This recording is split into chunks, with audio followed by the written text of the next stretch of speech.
Hello everyone, Naz this side from nazislam.com, and in this video I will be showing you how you can create forms in HTML, and I will also add some custom scripts so that we can retrieve some of the data from our form. So this will be another part of the multi-part video series that I'm creating for absolute beginners in web development. Without further delay, let's get into programming. So in order to create a form, we need the form tag, and you see that when I just opened the form tag, this asked us to add an action. So this is the this will have the endpoint on which we will send the form. So like in a real scenario, this will be some, say for example, like sign up page. So every time we will be submitting this form, we will submit the data in our the sign up page. So however, this includes the server-side programming. So since we are not dealing with server-side programming, we'll leave this blank. So like I just like remove the action tag from our form, and like as any form, so which where there will be a field where we can like add some data. So that's why we need an input tag. So this input tag, and this will take a text in it. So if I save this file at this point and I refresh our web page at this point, so you will be seeing that there is a like specific form there, and I can write anything actually inside there. So so the way we actually specify that this input is specifically for a label.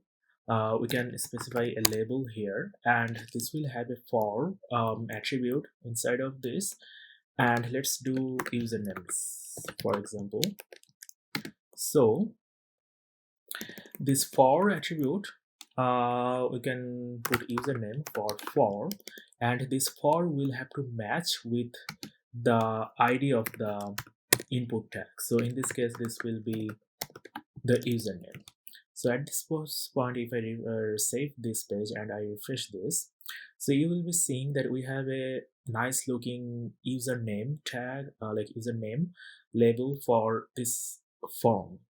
So all this does is that even if I like click this username inside of this label, this highlights the form for us. So and we can put it like any username or like any data inside of that form.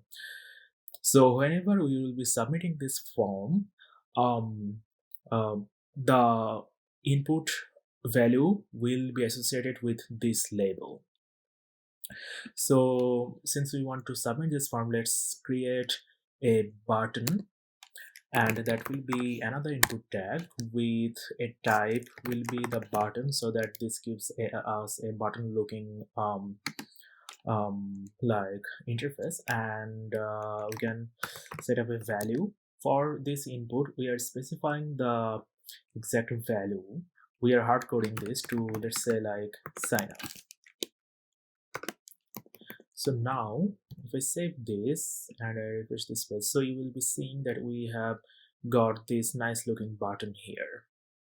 So as we have talked about block elements and inline elements in one of the previous videos, you will know that in order to like put the inline element, so like in this form, the label, the input, and the button, right, all of them are inline elements. So let's add a let's add a break tag after this, so that we put the sign up button um, underneath our label and form. So we have now this button underneath our input field. So so we can have another label such as for, let's say, password, and So this will have the password, and for having the password we can have a input tag with a type of password. And as I have said, the ID will match with the for value what we have for the label, so we'll say only password. So I save that, and I also add a break tag.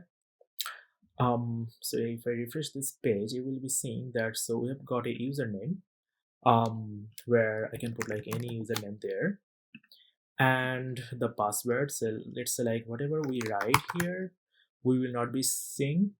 This is because this field is a password field, and as we don't want to show anybody, or like even we don't want to see like what the password is there. So this is like exactly behaving the way we expect the password to be actually. So the other input kind of thing like in form is a drop down. So we can create a drop down. So let's say drop down menu, and we can create a drop down with select tag. So this will have a name and an ID. So what this does, let me just create the select tag for us, and this will have like different options. So these are the options that we will be showing for each specific menu in the drop down. So let's say we do a span, and I just say pick your own.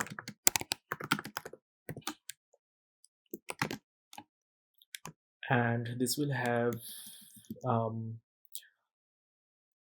some options such as like Java, let's say, and I can duplicate files by holding shift and option key and pressing the down arrow. So I do it twice to have 3 options altogether. So the second option is JavaScript, and the third option would be, let's say, Python. And the value for this is also like Java, let's say JavaScript and Python. And the name, let's say programming language,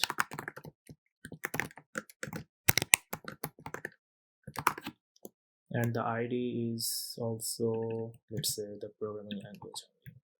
So at this point, if I save this and I refresh our page, you will be seeing that we have a drop-down list with Java, JavaScript, and Python. So let's go through the code actually, really what we did with this. So so at first, so the select statement takes a name attribute. So this name attribute will be associated with the specific value that we are putting there. So for example, like if I sign up, I click sign up, and this sends the send the data to a REST service. So this value here will be associated with this name attribute here. So we will have a key value pair of programming language, and the value will be one of these. And that's why we had to specify the specific value for each of these options. Here we could have only, let's say, like an empty value for all of this, but if we did that, so clicking any of this, so these items will be there in our drop down menu um, also, but there will not be any value when we submit the form. So that's why we need the value, the specific value for each specific options. So I just undo this so that we have the value for our options. And at this point, At this point we will have a specific value after hitting the submit button here or the sign up button here. So this is how we create drop down menus inside of our form. So you see that the button is actually aligned with the last option there, so we don't want that. So let's add a break tag here, and if I refresh the page, okay, so now this looks better. So another thing we can do in a form is we can have radio buttons. So there will be like different options, and we will only be able to pick one options. So let's do that. So I have a span tag here, and I just say that any other interest. So I can have so this is pretty cool that we will have one input tag with radio, and so this will have the ID with, let's say, we will so let's do this. So if I have tag, so if I save at this point and if I refresh this, you will be seeing that we have got this radio button here. So what I will be doing is that I will add a break tag first of all, so that our button goes down, and there will be a label for this input tag which will show let's say C programming language.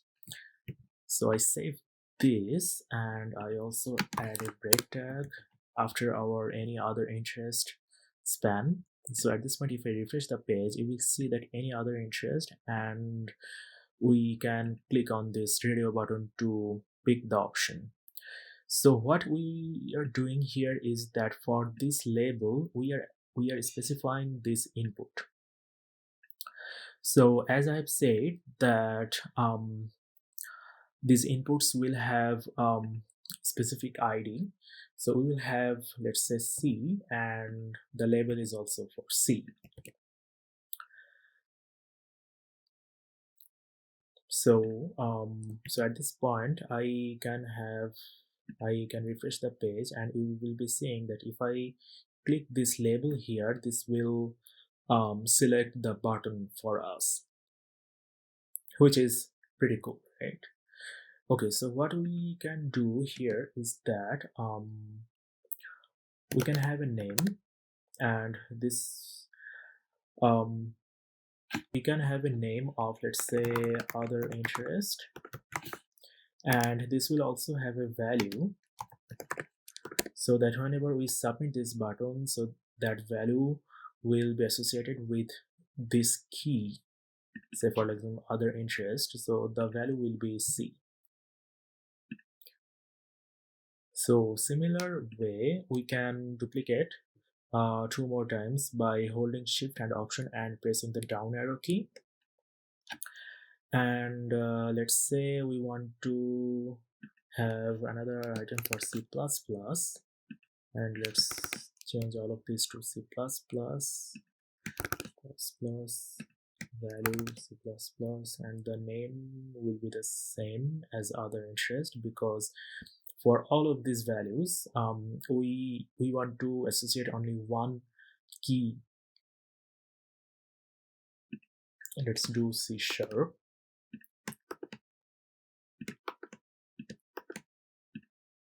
Okay, and we also have the break tags after each of these elements. So if I save this and refresh the page at this time, so you will be seeing that by clicking C# or C++ or C, we can select that specific value there. So this is how we create radio buttons. So I add a note here that radio button. And another cool feature of forms is that we can also create checkboxes. So this is actually very similar the way we created radio buttons, in the sense that the type of this input text will be checkbox. So let's do this. Let's say we have a span first, and we say that which operating system, and let's have a break tag after that, and we can have input with checkbox, and this will have name of, let's say, operating system, so that we can specify the key for these values, operating system.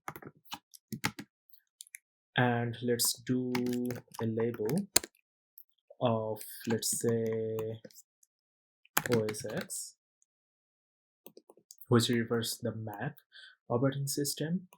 So let's do the for is OS X, and let's have an ID OS X, and which will also have the value as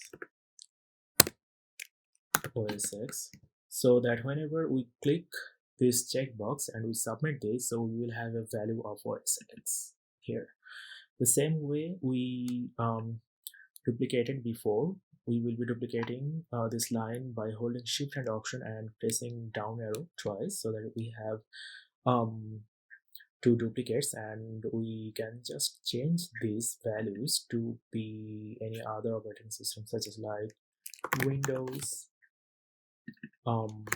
Windows, level for Windows. I just have Windows there. And let's have another operating system, which will be Linux. Look at how I'm using only lowercase letters for the values of these different attributes, such as like ID, value, name here, but whichever will be shown on the user side, on the client, on the browser, we're using like a regular like title case. So where I will put Linux here, and for value is Linux, and ID will also be Linux. So at this point, we also want to have break tag after each of these items.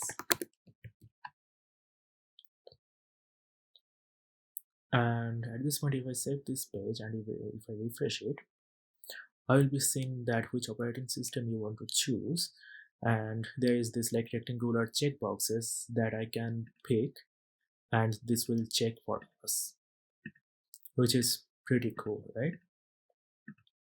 So at this point, we learned about how to create labels and the associated input tags for specific labels, such as like username. So we also learned about how we can have a password specific input tag by having the type password, and this would never show what we are putting in the input.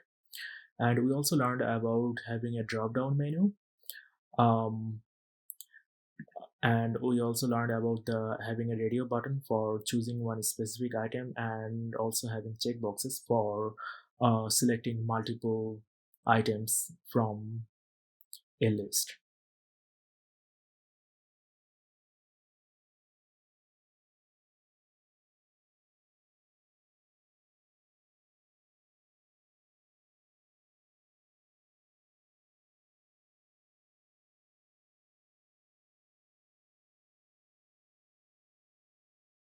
Also, one other thing that we can do is that by default we can select one of these options, such as like in the radio buttons we can have let's say for the C++ we want this to be selected by default, so I can just have like checked. So this will select our options, our C++ option for us. We can also do this for the checkboxes as well. Checked. And let's do this for the so this will not be part of the label, but instead the input tag.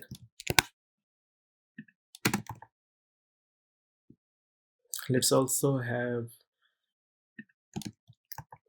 Windows as checked. So if I refresh this page, it will be seen that the C++ option for the other interest has been selected, and also the OS X and Windows options also have been selected by default. Even if I like refresh the page, these three items are selected. So at this point, you know how to create different elements in the forms, and we can also check what data are getting populated inside of our form. In order to do that, we will be adding some custom scripts um, to really know what is really going behind the form. So we can do this by adding a script tag just before the ending tag of our body tag. We can have scripts, and underneath this script we can have our custom scripts. So this includes a little bit of like programming, but which is like very easy, that I will be going through, and which will be like very self-explanatory once you go through the whole video. So one thing, if I do that, if I open our if we open our console by clicking this inspect here option, and we open up our console, we can select actually one of these like items actually from in our console. So such as like, let's do this. If I do like document, so it's document, when I'm writing, you see the whole thing got like blurred with like blue. So this is saying that the whole thing is selected. So what I will be doing is that document dot get element, but by id get elements, not element, elements by, let's say, id, and if I put the ID of one of these items, say for example, if we want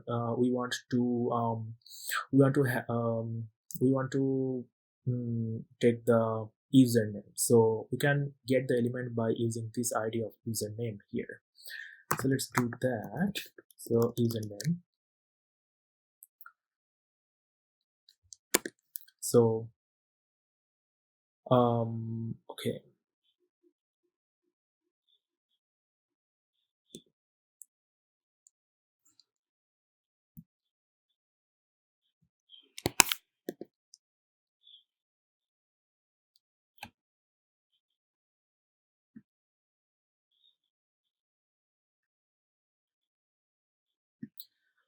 Okay, so at this point, we can actually select one of these items from our browser. So we can do this by writing document in our console. So document, you see that when we write the document, this whole window is blurred with blue. So this is meaning that the whole thing is selected. So what we will be doing is that we will do document dot get element by id, and we can specify which id we want to pick. So let's say for the username, we have the username id, and we want to pick the value or this element of the form.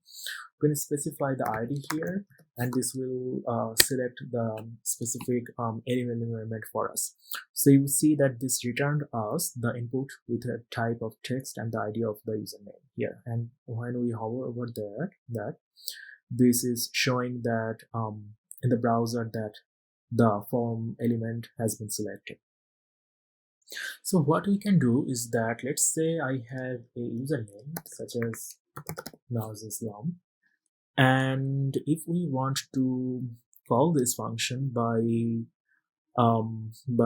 pressing the up arrow, this will just like repeat the previously used command, and I can do a value to see what the value is inside of the input tag. So once I hit return, you see that this returned the value that we put in the form, so which is Islam. So this is how you can really know what values we're getting from the form. So what I can do is that I can copy the whole thing and I can paste it in our custom script tag, and I can have I can specify a variable such as like input username, and I can just paste um, the command there. So so what this will do is that this will assign the value to this variable, where we can specify a variable with this let keyword in JavaScript. So we want to, let's say like every time we click this, we want to see the output in our console. So the way we do this is that we have this type of button here, right? So we also want to have an ID, let's say button, and we want to have a function here, let's say write in console, and which will have our function, and we want to do a document dot get element by ID, and I specify the button there, and I can add an event listener to this button. So this will be a click event, and this click event will trigger our write in console function. So all this is doing is that so this will be part of our this will be the part of our function actually. So I can actually indent this with command, and so we can indent this,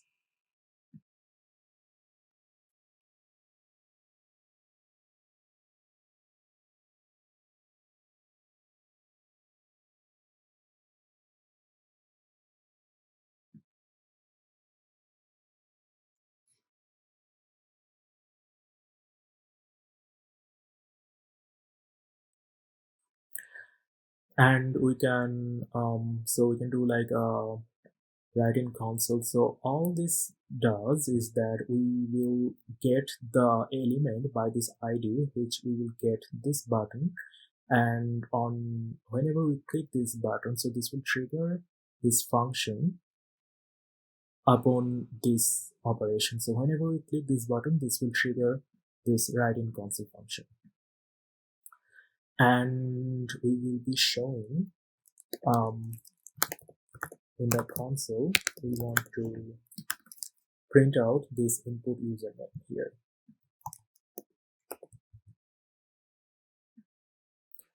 So if all is good, we should be able to see the value whenever we click this button. So let's save that, and at this point, if I refresh this page, we will be seeing that we have this default checked there and everything. And if I put a username here, and if I click sign up, this returns the value that we created in our input. So for our understanding, we can add a let's say username, and So we are appending the value with the username. Um, so we will, if I refresh the page at this point, and I will have our value here. If I sign up, so this shows the username as the Naz Islam. So let's do this for the other item that we have. So instead of username, we will have password. So let's say input password, and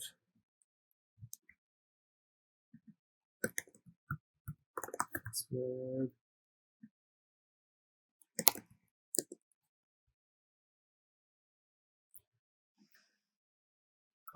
We can also retrieve the value that we're getting from the select statement here. So the way we will be getting get is that very similar to what we have been doing with password and username. We'll have a programming language, which will get the element by the ID that we specified there, programming language, and we will duplicate this line so that we can have programming language.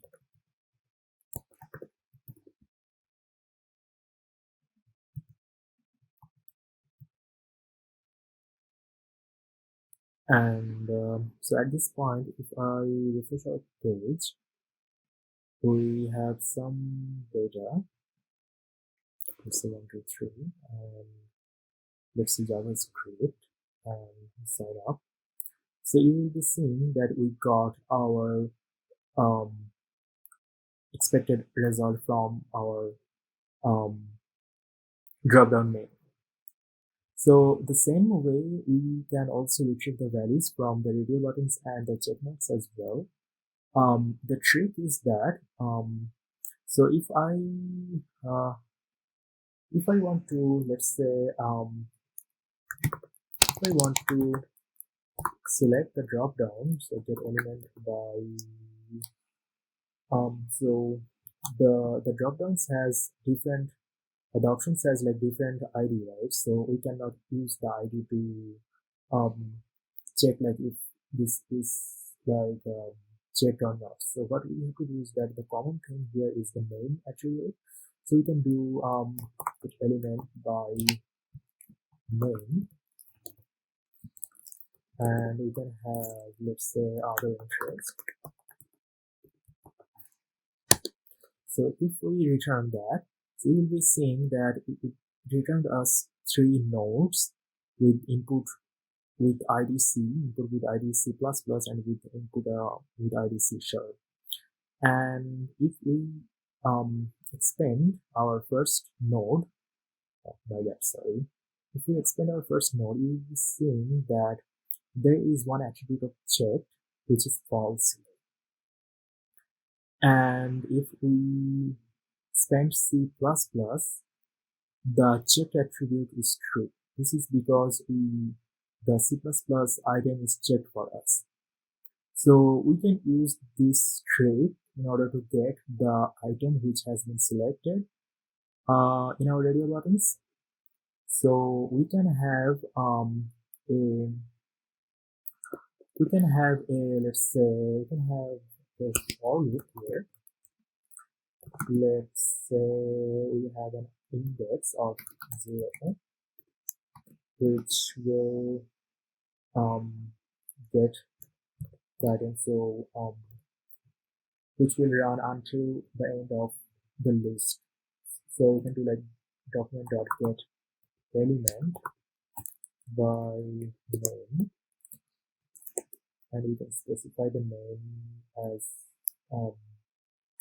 other interest, and I can have increment it every time, and we can do like if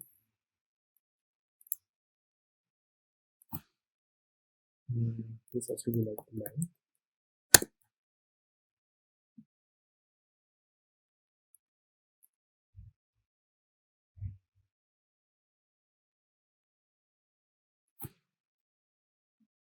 So we can call if that item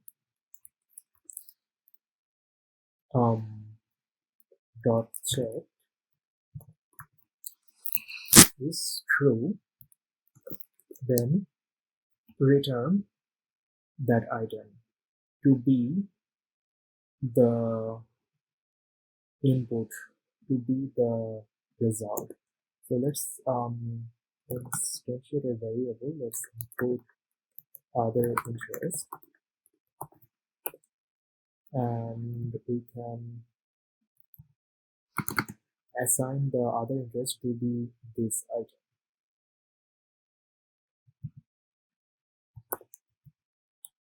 So at this point, if I refresh the page here, we should be able to let's add some dummy value, and let's change this to C#. At this point, if I sign up, okay, we're not canceling out the value. So let's do this other interest,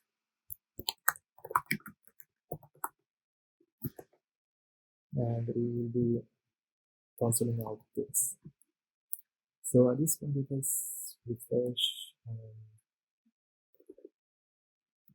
have sign up, okay, so what this did is that this returned the whole item. So we don't want that. Instead of what we want is that we can do a value. So if we refresh and let's say sign up, so you will see that the username and password are not there because we did not mention that, but the other interest got the C++ value, which is exactly what we want. For checking the retrieved items from the drop down menu, we will see that we will have the common value of name of operating system. So we can use that in order to have the value. So we can just like copy this for loop in order to go through the list. Let's do, let me show the other interest. Let's change this to the operating system. And the trick here is that the results for operating system, right? So that can be like more than one. So what we can do is that operating system can have an empty array, and let's add an else. We can have an empty array, and we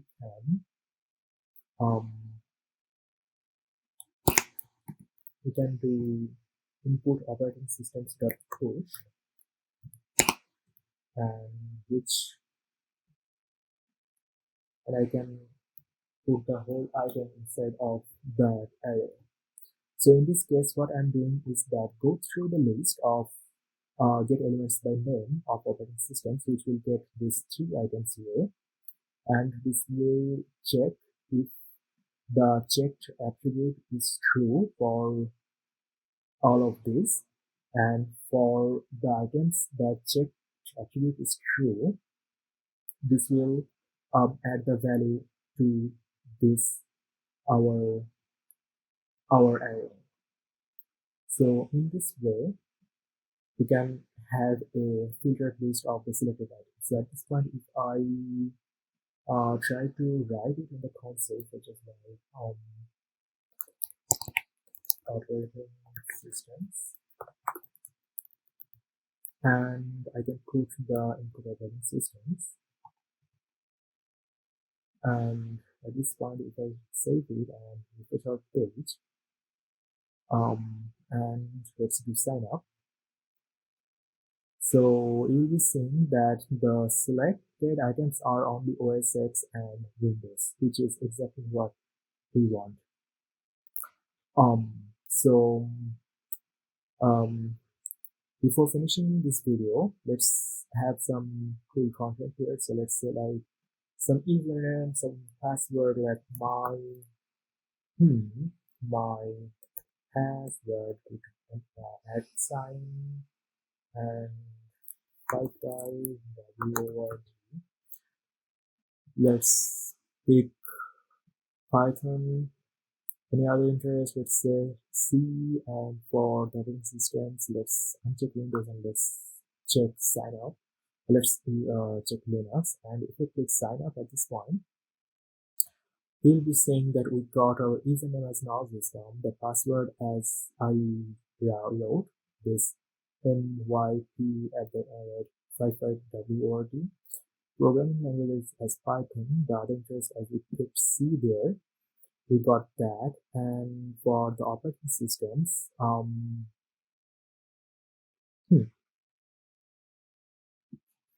so I think we have to refresh the page.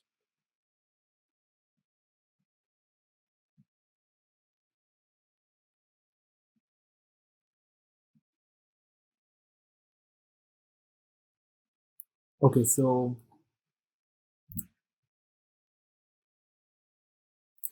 at this point, if we refresh the page and let's add some dummy contents such as for the username, now this one, for the password, let's say my password MAP sign, then 55word. For programming language, I pick Python. For any other interest, let's say C, and for operating system, let's check Windows and let's check Linux. And if I sign up, I get the value for username as Islam, the password as I wrote, myp@55word, the programming language as Python, the other interest as I picked only C there, so we got the C, and for the operating systems we got the OS X and Linux as we expected. Yeah, so in this video we learned about how to create forms and also how to retrieve the different values from our forms.